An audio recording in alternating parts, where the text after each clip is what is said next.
The noise of Greece. Ο αμαξάς.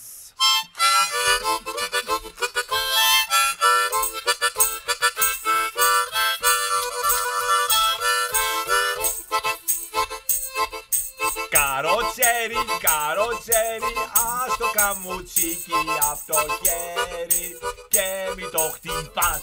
Χτύπαμε! Δεν χρειάζεται να τρέχεις όλο μια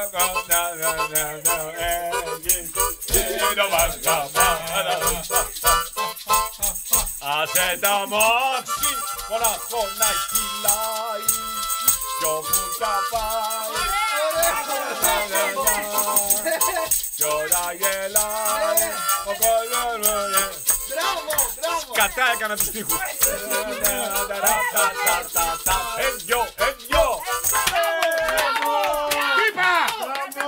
Και τώρα η επιτροπή μας. Και αυτό που με γοητεύει σε σένα είναι ότι τραγουδούσες σαν να ήσουν ήδη ένας τραγουδιστής που το κάνεις πάρα πολλά χρόνια και που έχεις δουλέψει σε πολλές μουσικές σκηνές και που σε έχει δει χιλιάδες κόσμος και ήσουν εσύ πάνω σκηνή χωρίς τίποτα άλλο γύρω σου. Πολύ μαγικό αυτό για έναν άνθρωπο. Έχεις ερεθίσματα από τη Νέα Υόρκη και αμερικάνικα, αλλά και η ελληνική μουσική έχει πάρα πολύ όμορφα πράγματα που μπορείς να μάθεις από εκεί.